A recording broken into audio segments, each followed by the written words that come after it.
in the red corner, standing at just 5 feet 10 inches tall, but with a punch so powerful it would see him in the record books. Tyson would be coming into this fight with a perfect record, with 23 fights, 23 wins, and 20 of those wins coming by way of knockout.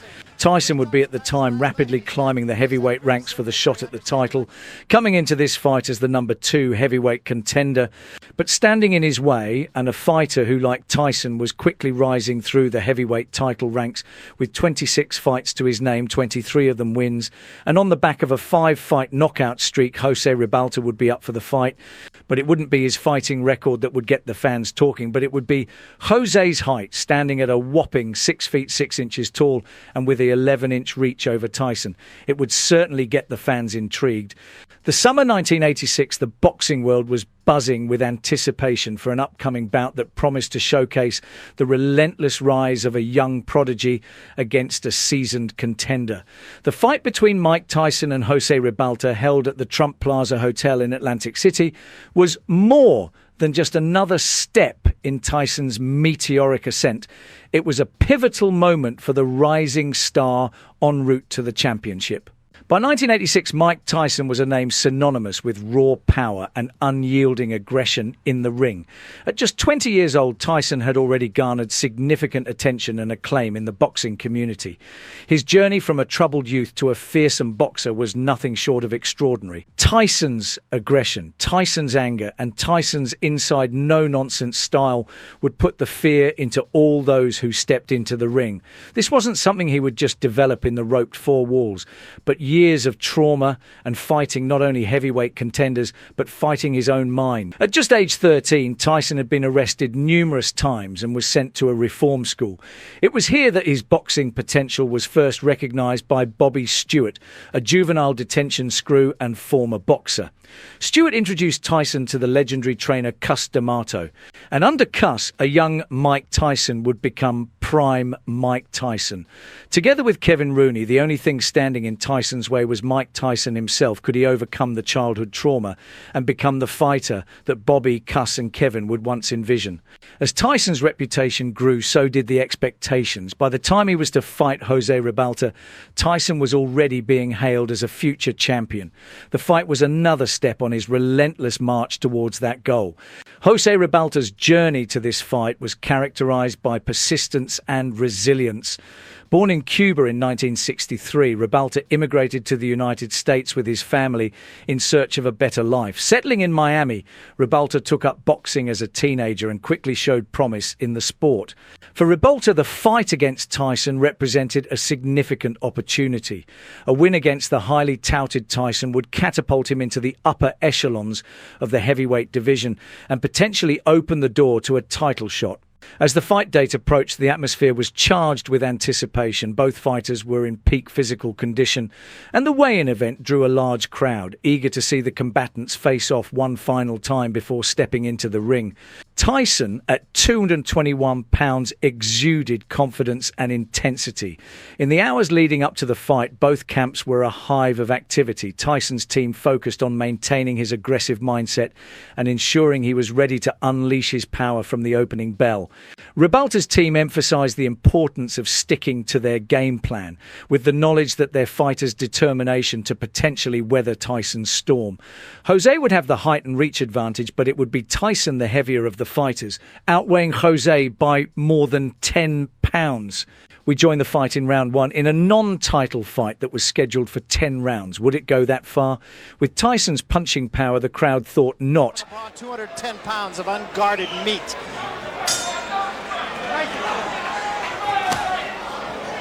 Just as expected to tie him up when he's inside, not to try exchange punch for punch.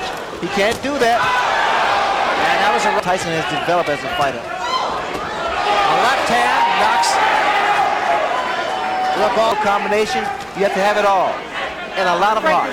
Well, he said the only film he watched was that of the quick tiller. Of course, when we talked to Tyson, he said, I don't mean to take anything away from Tillis, but able to tie up Mike Tyson. Keep those hands up at all times. Big right hand again, but Ribalta stays right there. On a tall man like Ribalta. The first round would see Tyson come out like a bat out of hell, swinging with military precision. The body, head combinations were nothing but lethal. But to the crowd's amazement, Jose had made it out of the first round standing. But how long could he take those kind of shots for? Watch your head.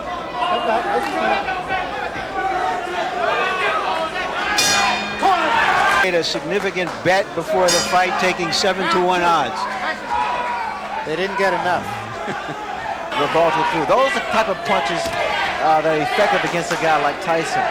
But you got to time it. Puts a lot of velocity behind his punches. A great deal of power. Ribalta being somewhat effective. There's the uppercut again. And once again, though, you notice he's time.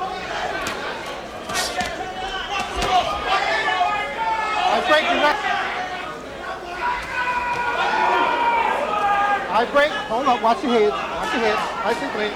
Technique, Ray, because he's not running like Green did or staying away like Tillis did. Watch your head. Or he wants, rather, to make Tyson respect him. Right hand by Mike Tyson is inviting. And there was an uppercut. What a shot. You don't see that happen. A guy gets knocked down with an uppercut. Very. And that's why we're in the boxing game, ladies and gents, rounds like this one. A prime Mike Tyson, not throwing hands but throwing bombs. And with the slim Cuban taking shots like something out of a Rocky film, he really was doing himself justice. It was a good left to the chin. Here I am. A fellow who is a good professional journeyman.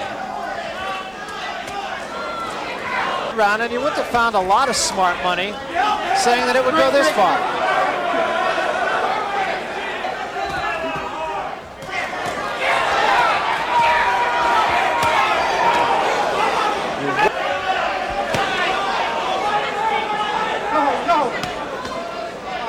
When you sit ringside. Tyson's relentless pressure to the body over and over was looking like it was taking its toll on the 6'6" fighter.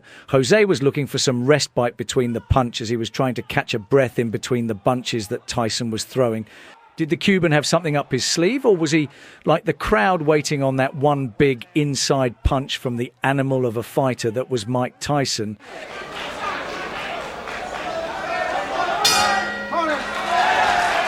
Left town. Fourth.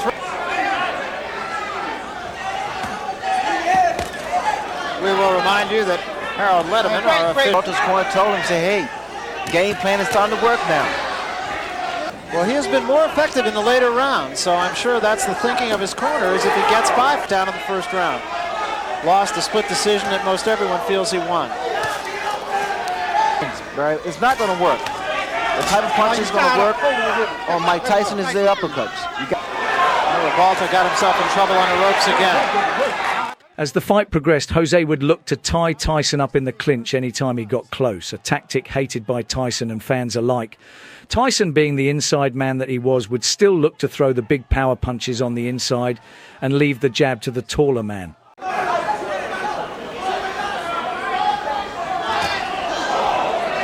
Right hand partially caught on the gloves. He is dominating the fight, and again, the point right now is to see whether Tyson can sustain his fury. Tyson has taken to a decision, saved the tilt. Way round, especially inside. You notice that Tyson throws a great deal of body shots. That was an uppercut by Ribalta, and Tyson right back with 2 shots to the body.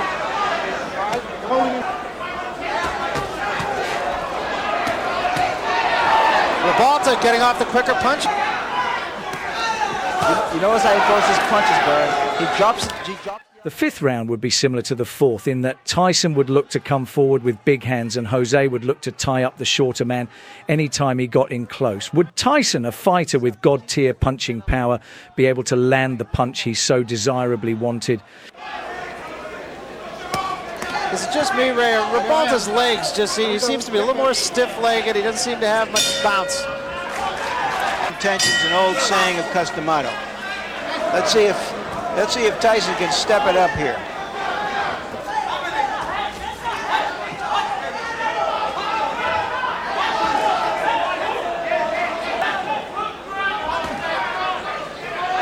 have a Spanish interpreter, and what he tells us went on in Ribalta's this. Now start to pressure him. I think.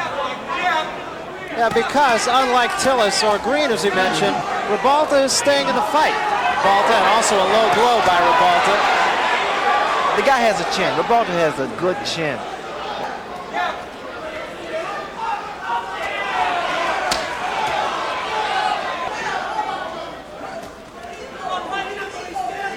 I think what Mike, and also like Tyson's corner said, got to throw more punches.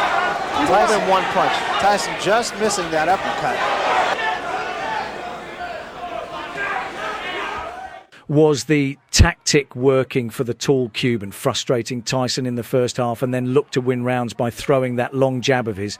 Either way, Tyson would have strict instructions to throw more punches and close his man down without getting tie up.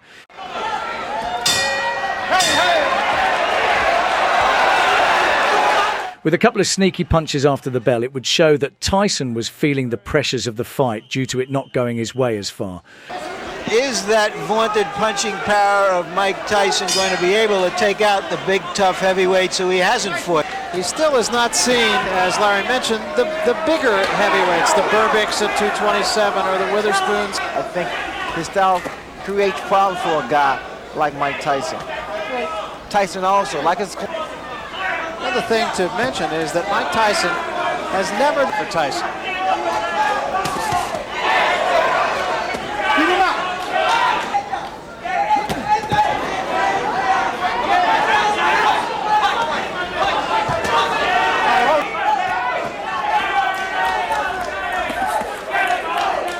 The seventh would see a good round from José, not only throwing the long uppercut with some success, but taking Tyson's shots clean in the grid and brushing them off like it was a spar. Tyson would look to hit with flurries to the body in a bid to get a clean opening upstairs, but would have to wait another round to get the opportunity. Would Tyson show his worth and hit with what he and the crowd was waiting on? You hold both of your knees. Saying, my goodness, how hard does he hit?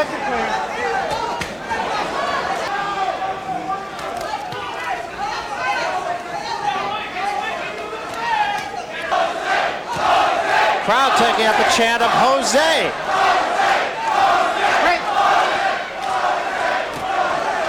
Well, they're appreciative of what has been a rugged battle. And Jose got the worst of that one. The mouth.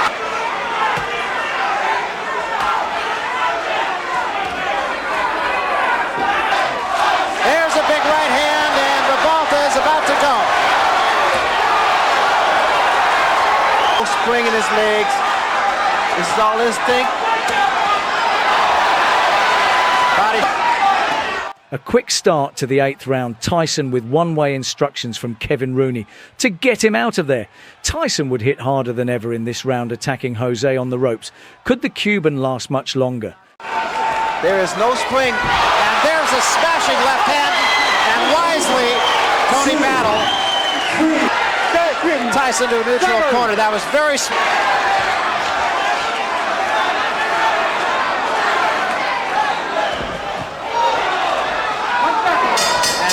Tyson has not finished his man off. Ribalta is still Just one big punch somewhere early in the fight.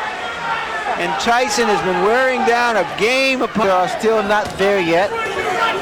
The spring is left. Here I am. You holding it, hitting. His best. another big left hand.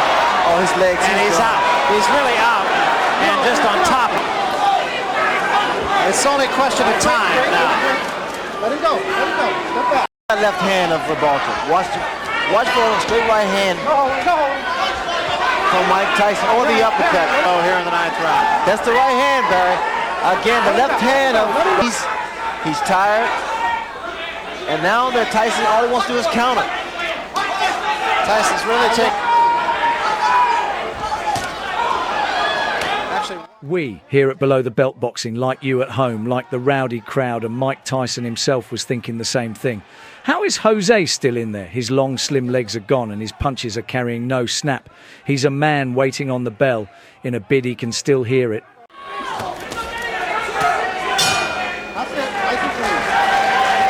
Tommy, but he's earned some respect. No question about it. He's not.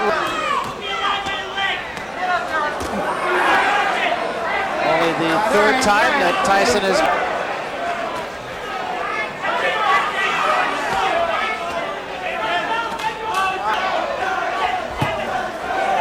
Oh, what a shot! And Ribalta's down. Oh, he's seriously hurt this time, though. Hey, how you doing? Yeah, hell yeah. That's a fighter. And that's He it. was wrong for stopping it. He had come back from those punches before. There's no reason to believe that he couldn't have survived.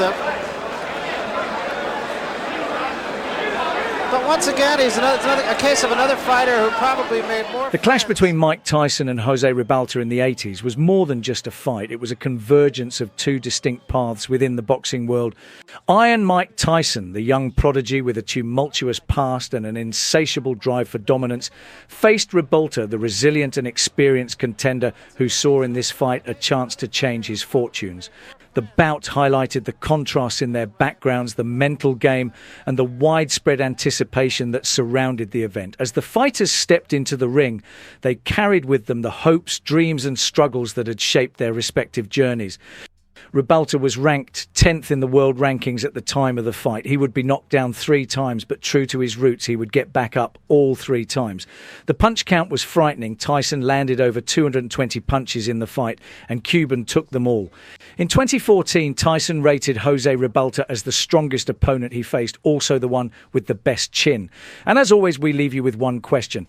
Are you an old school fight fan? If so, give the subscribe button a stiff jab. I've been Frank Monroe here at Below the Belt Boxing. Take care.